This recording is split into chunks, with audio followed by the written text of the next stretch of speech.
Hello and welcome, everyone. You are listening to The Crack. This is the podcast where I ask you what's the crack. So what's the crack, guys? Get in touch. Let me know. That is the intro for now. That is what we're using. How have you been? Has it been a good week? You achieved everything you thought you would? Could be big or small, you know? For some people, they aim for massive achievements, you know? I don't know what a massive achievement would be. Maybe somebody's trying to buy a house and they bought a house. Well done. Or maybe it's just managing to get out of bed and have a shower. Alright, whatever you've tried to achieve, and if you've achieved it, well done. And if you've not, don't worry about it. Who gives a shit? But yeah, I hope you're well. Hope your week's been going smoothly. How's my week been? Long. It's been working a bunch. Yeah, that seems to be the story of my life. I know in your 20s you went to travel and stuff. Yeah, no, I just worked. Yeah, now I'm in my 30s. Still working. Right, so I'm just going to get this one out of the way. If you listened to the last episode, you'd have remembered me saying that my cigars were seized by customs. Yes, they were. They most certainly were. They were seized, they were opened, they were weighed, and I received the bill. Before I tell you, do you want to guess how much it was? There's a car going past. Okay, 5, 4, 3, 2, 1 3/4, 1 1/2. 1 1/4. 1. Alright, okay. £290, 93 pence. Fucking hell. Okay, cool. Yeah, I got a little slip in the post going, your package has been seized by customs. Pay this, fucker. So, there goes all my spending money for the next wee while. Shit. Yeah, put that on the credit card. It's gonna take some chiseling up before I get that out of the way. Fucking hell. So, yeah. Got my little cigar boxes up on the shelf there. I've not smoked any of them yet. I'm afraid I don't like them. Because then what? I've got the fucking £300 I had to spend on top of how much they actually cost me. And that's not really money I have to just quite literally set on fire. So, yeah, I wasn't too chuffed with that. Also, I got to go up to the post office depot thing. That was fun. There's no parking spaces. There's a disabled space right in the front door, disabled space. And I was like, you know what? No one's going to see you do it, Lewis. No one's going to see you park there. Go inside. So I sat in my car and I was like, okay, do it. And I started driving towards it. And then last minute, no, you're raised better than that. You know, that's not who you are, Lewis. What you got to do? Fake a limp? No, that's not you. So I turned the car around, a little 3-point turn, and as I got to the end of the reverse part of the 3-point turn, so I pulled forward, went into reverse, went back, I was about to go forward, and this little Volkswagen vehicle pulls right into the disabled space, and this big fat smug looking guy with a post office lanyard around his neck gets out and walks into the building. I don't think you're disabled, sir. But I do think you're a cunt. But you do know not all disabilities are visible. So maybe he is. I hope he is. Not because I don't like him, but because he parked in a disabled space when maybe he needed it. And if he didn't need it, leave it open for someone who may. Yeah, I went inside and the guy that served me was like, whoa, you're going to pay that? Yeah, buddy, because if I don't, I lose how much I've already spent. And then the cheeky fucking cigar website today sends me an email. Hey, Lewis, why don't you try our new... What was the word they used? I'll be right back. Stealth packaging. Get the fuck. What's worse is, so they charge the tobacco tax. It gets charged by the weight of tobacco. So the more you have, the more it weighs, the more you get the customs charges. And me being me, thinking I was smart, and it was like, okay, for over a certain amount, you get free postage. So I was like, right, I'll add these guys to to the basket. That'll save me £10 on postage. Well, they were obviously weighed as well. So, lesson learned. Well done, Liz. Well done. You have enough cigars to last you until you're 40, but you're a total dick. Trying to cheat the system. Never mind. Never mind. So, what's been going on today?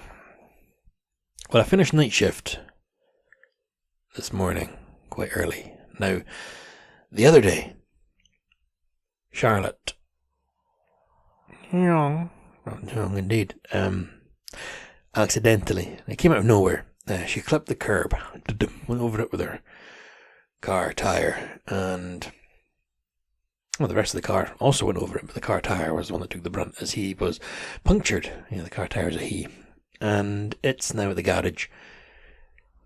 I think they're going to make sure, it's not fucked up, the axle, but yeah, they're going to give her a new tyre and everything. So, yesterday morning, because I was night shift that night, I wasn't working in the morning. So I drove her to work, and I got a little black pudding bacon roll out of it from her workplace, because it's fucking delicious. And then this morning, I drove her again, but I got greedy this morning, and I asked her, can I please get a roll again? It's kind of a one-time thing, but okay, yeah, sure. And then she's walking off, maybe in a prick. Maybe, yeah, coffee too, because woe is me, I finished night shift and there I was, fucking chauffeuring her around like the princess that she is. So she did that. And then I don't think she did this on purpose, but maybe she did. I went to take a sip of my coffee and, the wee lid wasn't on properly. So, splash. Hot coffee down my chin, down my, not my chest. I was dressed. I was wearing my grey hoodie and grey bottoms. Splash. So, Bernie, it was just me in the car, but I made a weird sort of noise, like a whinnying pony. It was sore. And, okay, drove home, sipping my coffee as I went, feeling sorry for myself with my burnt nipple there. And it didn't actually burn my nipple, but it was that sort of part of my chest, a big stain. That's fine. I got home, and there's a drain near our flat, which is where the waste goes, as it's a drain. But I mean, we don't live in like some sort of Charles Dickens Victorian slum area, but we don't live in the best area. Every now and again, this drain overflows, and that brings a smell, to put it nicely. And there's only so many times you can drive past it and go, Jesus, Charlie, you just fucking fart. No, it's a drain, It's a proper nasty sewage, it's a cunt of a drain, guys. And it's right over the entrance to the car park, which is also where we like to do. I say we, like I fucking go. So it's where Charlotte takes the wee chihuahua for a walk at night time. Wee fast pause. Now, fortunately, because the drain leaks, it runs out onto the road, onto the pavement, and it's everywhere. And we don't want the wee chihuahua walking through that, because the wee chihuahua comes home, she jumps in the bed, which is where we sleep, and she also gives her paws a wee lick. And, gross! So Charlotte, being the kind Samaritan that she is, there's a website where you can put in like by the way, Scottish Water, there's a broken drain. She isn't like a,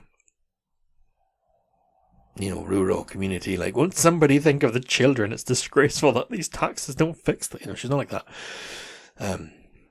She just sent a message to the thing going, hi, we live here, and just so you're aware, this drain is fucked. No, she didn't say that, but she sent the email. And this morning, the guy came round and he knocked on the door and he said to her, are you the person in the front of the drain? He didn't say it like that. I don't know why I did that. Very nice guy. Aye, just checking you're the one that phoned in, yeah. Is it just to confirm it is the one down there? Yes, please, yeah, cool. Alright, so when I left to take her to work, they'd set up cones and they had the drain open and they had like all kinds of tools and apparati, it was all going on. And I got home from dropping her off. Coffee stain galore across thine pecs. And I go upstairs and I'm trying to get on with my day, and I'm just about to strip off, guys, and take a shower. And the door, dung, dung, dung. So the wee chihuahua loses her flipping mind. She's down at the door barking. And I'm like, oh, for the love of God. Okay, cool. Doom, doom, doom. It's me thundering down the stairs. Get away from my swamp. Who's this at the door? And I can see through the misty glass, that's what you call it, the foggy glass that we have. High visibility. I was like, well, I can certainly see you through the glass. That is incredibly highly visible clothing you're wearing there, sir. Open the door, and it's the water guy. And he's, I'm assuming, expecting Charlotte, as there's me standing there holding a holding a chihuahua that's barking at him. And I can see him staring at the stain. I don't know what I must have looked like such a down and out. I don't know how to put it. Hey man, hi, just letting you know that's the drain fixed. Cool, thank you. The dog's so I'm sort of trying to move her, and I don't know, I'm fucking shattered. I haven't slept properly. Going on like 3.5 foot hours, and fucking massive stain on my chair. If ever happens again, please let us know. If you smell anything, if you see anything. Yeah, man. Yeah, we will do. Thank you. I forgot what the word he used. It was essentially it was riddled with fat. Oh, there's Jacob. I don't know if you heard her run past the door there. She's way down the stairs. And we're back. Somebody dared use the pavement outside the flat, so we all got treated to the Song of Her People. Chica let rip. So I don't know where I was in the story, but the guy came to the door to say thank you for reporting the drain. It was clogged with fat because people put grease down the drains, but also I sort of was like, well, like bacon fat. And he was, no, it can just be when you wash your dishes. It all accumulates. Basically, the drain is where every flat in this area converges before it goes to the main pipe, and it caused quite a lump. Gross. So that's where we're at, guys. That's what's going on. And then, I went to get measured for, I don't know, it's weird, measured for contact lenses. Not that I'm going to wear them all the time. I'm just going to, the optician said, do you mind me asking what you want them for? And I just, quite honestly, vanity. Vanity. Just don't want to wear glasses. He was wearing glasses, and I don't know if that's like a uniform requirement of opticians, but they do usually wear glasses, so hope I didn't offend him, but yeah. Apparently, I don't know exactly, he gave my eyes an inspection. He said, do your eyes get itchy? No. Oh, because you used some sort of big fucking medical word. Yeah, okay, cool. These little ducts not tear ducts, but something that moisturize your eyes, keep them lubed. Mine are clogged. Ugh. What the fuck do you mean they're clogged? With what? Okay, cool. Yeah, so, your contact lenses may dry. But we'll cross that bridge when we come to it. Yeah. Not cool, gang. Not cool. Oh, I'm just still thinking about that customs charge. I've never, this isn't like let's play the fucking small violin for me. I've never made money off this podcast. I get my pay every month, which is usually basically the exact same amount every month, depending on what night shifts and that I do, or bank holidays. Sponsors wise of the podcast, I've been approached twice on Instagram, and then the other emails I've got have all seemed pretty bullshit, but one of them on the Instagram was a gothic jewelry brand. And, hi, would you be interested in promoting our gothic jewelry? No thanks. I'm not really a ring kind of guy, just me sitting here recording, big black mascara on, black lipstick. Hey guys, what's going on? Life is pain. What's the crack? Yeah, so I said no thank you to that. And the other one was, I might have told you at the time. I'm not sure if I did. I can't remember what the company was called. It was like along the lines of like Shave My Balls, the leading male grooming company. What's this? I read the email. Hi there, the Crack Podcast. Would you be interested? Right now. They, if I said yes, If I had said yes, they would have sent me free products to use and promote on the podcast. Now, these are for tending a little bit south of the border, and a good 90%, I think, of the folk that listen to this are folk that I know. So, again, I declined. I didn't need folk, like live on the podcast. Pretty smooth. Also, I'm not sure entirely who all listens to this. I know some, to be honest, if you're listening to this now and you know that I know, hello. But there's other folk that I don't know listen to this, obviously know me. So I wouldn't want to bump into them in Tesco and, oh, hey man, how you getting on? Yeah, hey Lewis, how's the rash? What? Yeah, so I'm not going to be doing that. And I searched on YouTube the company that had sent the sponsorship query thing. And there were a fair few folk on YouTube that were, obviously they weren't filming the procedure, but they had the camera on their face as they, yeah, it's pretty good actually. You can really see the smooth. It's it's good. I know it's a real difference. I'm like, yeah, man, that's hell no. I'm not going to be sponsored. It's going to be something nice. Fucking not that. Right, now, last time, I said I had something else to talk about.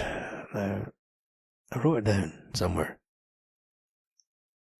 And I had points all bullet pointed out, but I can't find it, so we'll do it live.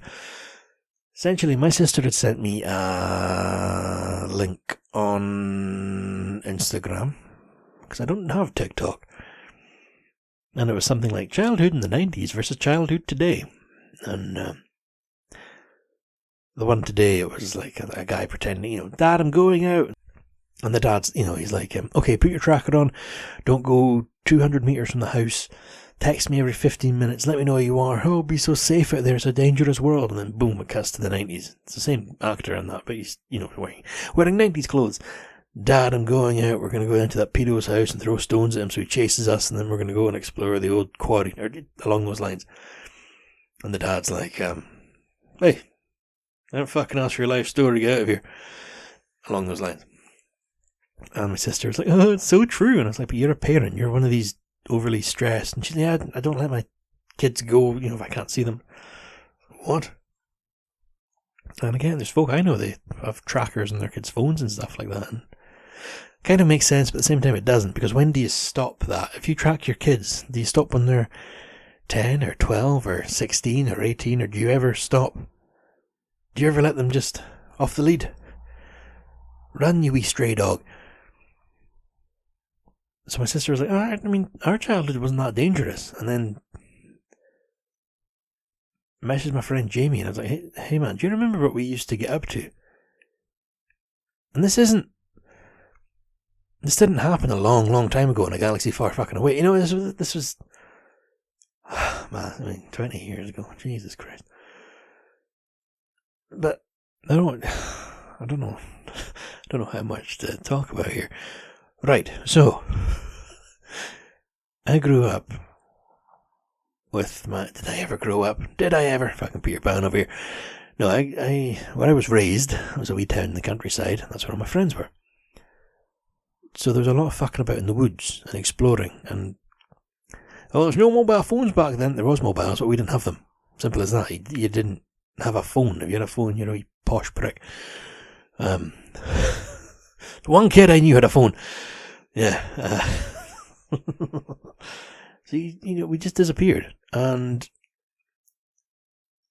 I don't want to say too much. There was one time we were fucking around with an air pistol, just shooting at a shed. And it's all fun and games. But then the pellet bounced off the shed and just hit Jamie in the face. I mean, he was fine.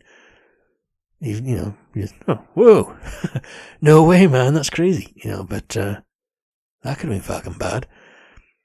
Jamie, also, he had a bow and arrow. And I don't mean like a you lick the arrow and it sticks to glass. It was like you could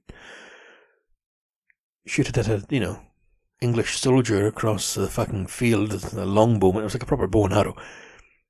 And I remember being in his garden we were playing in gardens. This isn't like a way out in the countryside. These are gardens beside other houses. And I don't know what the fuck we were doing. I just remember something else we used to do. We'd shoot it up in the air and then put our hoods up and then run around and hope it didn't come down on us. Like it was blunt. It wasn't going to stick into it. But I mean, what the fuck? That's so weird. I'm assuming no adults ever saw us doing that. It's such a dangerous fucking weird thing to be doing. And speaking of the hoods running around, I remember, this is with a different friend, this is with Gavin, where his auntie lived. There's a big, not a field exactly, it's like an island of grass outside in the houses. The houses went around in a sort of stretched horseshoe shape, and the road went around this big bit of grass in the middle. It was curbed, but it was like a playing field for kids, but the road going around. It was an island to play on. And this would have been near November the 5th, because there's fireworks going off. And as we were out there doing whatever we were doing in the grass, I don't know, fucking smacking golf balls around right beside cars, we became aware that as the fireworks were exploding, bits of debris were landing. And some of the sticks were landing, sticking out of the ground. So again, I mean, in hindsight, I have no idea why. We put our hoods up, and we just stood hoping. I say hoping it didn't hit us. I think maybe we were hoping it hit us, but we just stood there every now and again. There'd be a flash of light because we were looking at the ground, and then there'd be silence, and then this bit of wood would just stick in the ground there. Bizarre. A lot of fires in the woods, a lot of explosions, deodorant cans, just playing with fire. No one ever got hurt badly. No one ever got really badly hurt. No one ever got burned. Like if we were fucking around the aerosol cans, the flame never went back into the bottle and exploded it. I don't know. We used to go down to the duck pond at the bottom of Grantown, and it would freeze over, and we'd be running around on the ice. And then you'd hear it start to make like a hollow popping noise underneath. You'd feel it like crack, and run!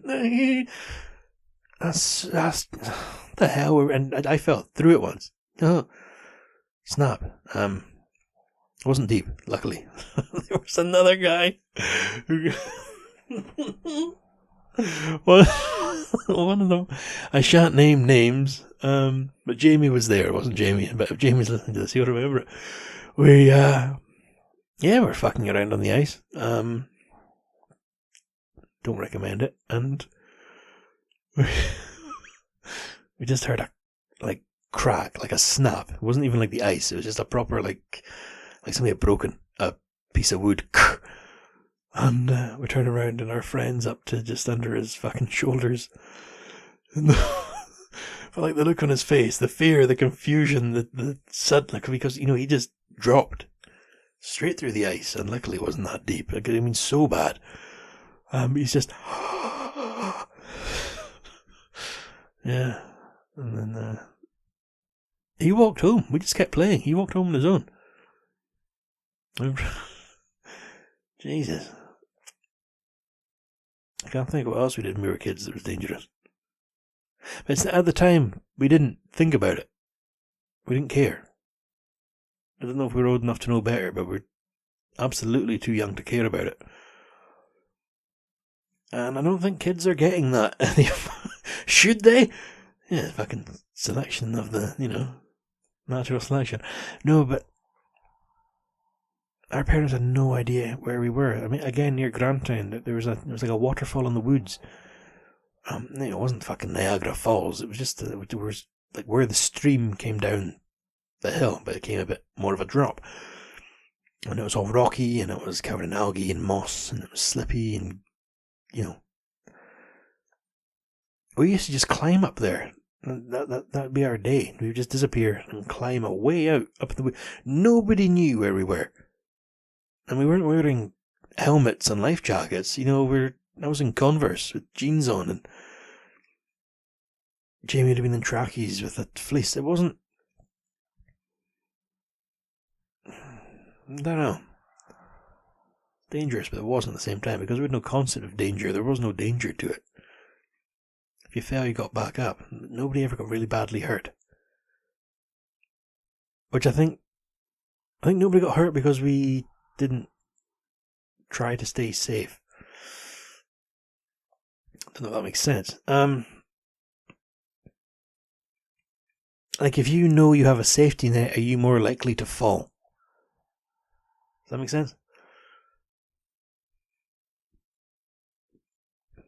What's my point of all this? I don't know. Yeah, so my sister was saying her kids live in a much safer world. I'm not going to disagree with you. Maybe you should encourage them to go out and, I don't know, start fires.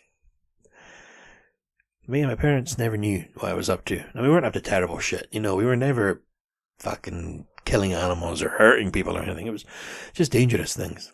But then I remember my dad telling me when he was a kid, when he was wee, him and a few other friends, they could all chip in £5. This is when they were like 13, 14. They all chipped in a fiver. Which, you know, you'd get your part-time job or save pocket money up after a birthday. They could go and buy an old car off a guy. I don't know who, I don't know exactly what the story was, but there was no man that would sell busted cars, like an old Morris Minor or something. And then he was saying they would drive it away up the old railway line, which is where me and my friends would play. That's near the waterfall. But they would, at night time, razz this car along there. All of them just sitting in it. Probably no seatbelts. My mum had a Morris Minor. I was a kid. There was no seatbelts. They were built without seatbelts.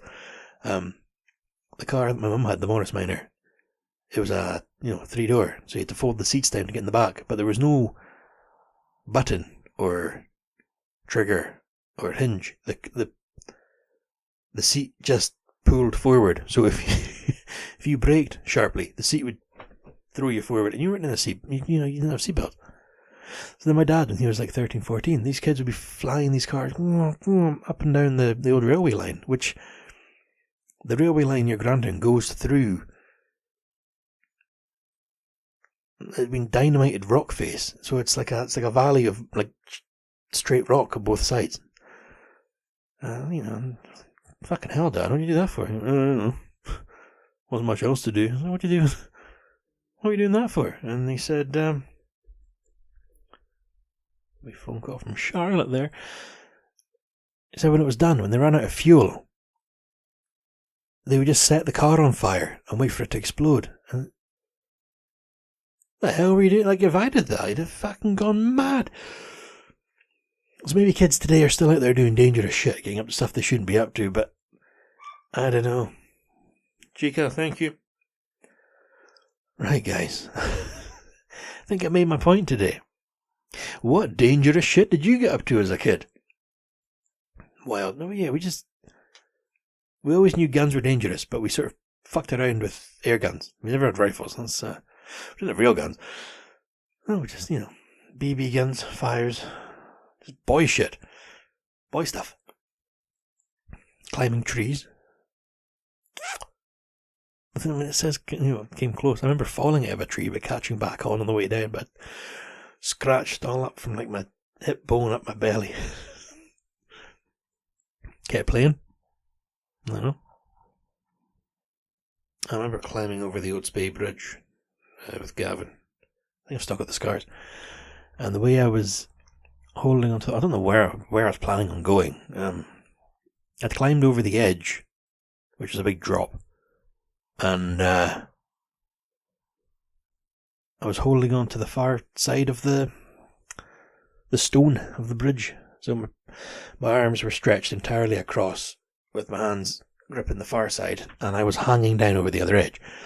And then, because gravity's a thing, I fell. But I scraped my arms against the rock as I fell and caught back onto the side. I'd have fallen quite far onto not very good ground.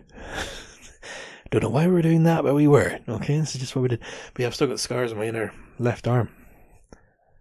So what? Have I still got them there? Oh no! I think they're gone. Well, scars are gone. But for most of my life I had these big white lines up the inside of my arm, almost like self-harm scars. But no, that was the fine granite rock of the Spey Bridge. Right, guys, I'm going to leave it there. Okay. Genuinely, if you have any weird, dangerous shit you used to get as a kid, let me know. You can get in touch. Go to the website, www.thecrackpodcast.co.uk. Once again, www.thecrackpodcast.co.uk. There's a wee contact tab.